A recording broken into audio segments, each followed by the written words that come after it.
Hey guys, today we are making salted caramel puddings, one of the most decadent desserts known to man. These things are addictive. They are delicious, creamy, and decadent. They were inspired by my recent trip to France this summer, and if you were following me on Instagram and Facebook, you may have seen some images of me in the salt marshes, where I had to stop at the little salt boutique to buy some fleur de sel. It's a really charming part of France that's known for its salt and its butter, and for its salted caramel desserts. I wanted to share with you my version for a salted caramel pudding. Let me show you how easy it is to put together. So the first thing we're going to do is make our caramel. You're going to take 1 cup of sugar and put it in a large stock pot. You do want a pot with a high profile because we are going to be adding some heavy cream once our caramel is done, and it does have a chance of sort of bubbling up. So do make sure that it's a nice deep pan. And then you're going to put your flame on medium-high.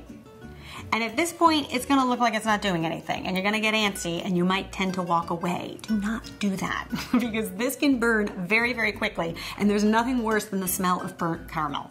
You have to start all over again.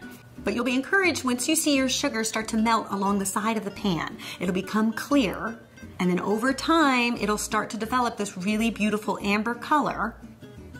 And just keep taking that pan and swirling it around. You don't want to stick any utensils in there because it'll just stick to it like cement. So just don't touch it, just swirl it and move it. And once you get to the end and you start to see that it's really a beautiful caramel color, you might want to turn down the flame just a bit because you don't want it to burn, but you do want the rest of the sugar to dissolve. And then you want to turn off the flame, and then you're going to add 1/2 cup of heavy cream or whipping cream. And you're gonna pour that in the pot and you're gonna watch. It's gonna just like rise up and start to bubble. That's okay. Just let it kind of do its thing. It'll settle down. And once it does, that's when you wanna add a 1/4 teaspoon of the fleur de sel sea salt. The fleur de sel sea salt is usually sold right next to the salt. It's typically in a smaller container. It's a very fine salt that doesn't have a very strong salty flavor to it. I know it sounds kind of weird, salt that doesn't taste like salt, but it's just light, and it's really great for desserts or sprinkling on top of grilled meats. And then to that, we're also gonna add 2 tablespoons of butter. And this is gonna add a really beautiful, smooth texture to our caramel. And then I also like to add 1/2 teaspoon of vanilla extract. And so at this point, our caramel is done, and we just wanna transfer it into a heat-safe container. And we're gonna set that aside. We're gonna use that later. And then the second part to this process is we're gonna start to create our custard base. So in a large mixing bowl, you're going to add 5 egg yolks. And then to that, we're gonna add 1/3 cup of cornstarch, or cornflour, you may know it. And you're gonna whisk those 2 things up together until you have a beautiful yellow paste on your hands. And then you can just set that aside. And then the next step is to create our milk cream base. Now, stick with me. I know this feels like a lot of steps. You got the caramel, you got the eggs, now you got the milk, but it's totally worth the effort. It's really not that hard. It just takes a little bit of time, but the results are well worth the effort. So stick with me. Okay, now we're gonna take 2 cups of milk. We're gonna put that in the pan, and 1 cup of heavy cream.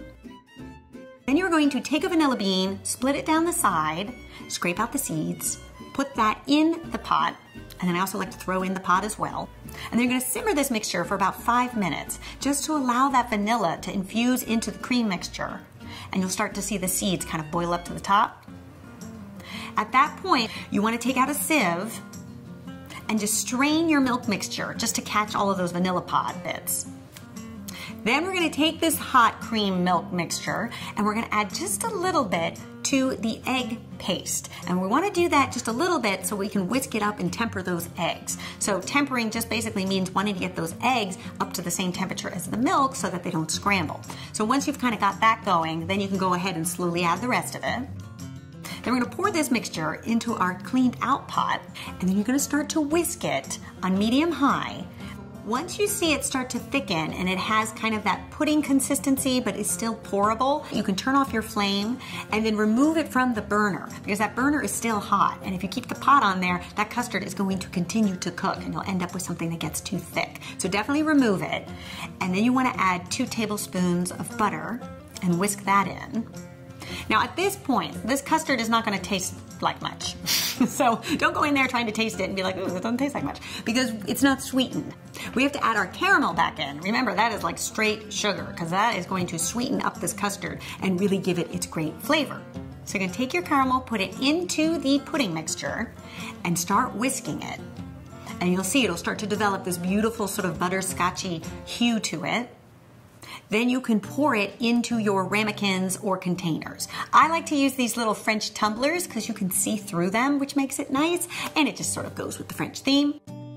Then we're gonna put these puddings in the fridge for at least 2 hours to set up. Now, I actually don't like to cover these puddings because I find that they start to get a lot of condensation and moisture at the top of them. So I just leave them as is, and they kind of make a nice little seal once they start to set. And then to serve, I like to take a little bit more of that fleur de sel sea salt and put it on top of the pudding. I know it feels weird, but it's really good between the sweetness of the pudding and then you get that little salty, the sweet and salty, it's so good. And then we're gonna add a dollop of homemade whipped cream. And then just to gild the lily a bit, I do like to add some Toffee Bits to the top. But you could also add cinnamon or nutmeg or even some crushed nuts would be delicious. And there you have it, a delicious salted caramel pudding that is so decadent and so delicious. All right, you guys, I hope you subscribe for more delicious recipes, and I will see you back here next week with another one. Until then, bye. Shoo-bop-a-squilly-bop, shoo-bop-ba, shoo-ba-goo-ga.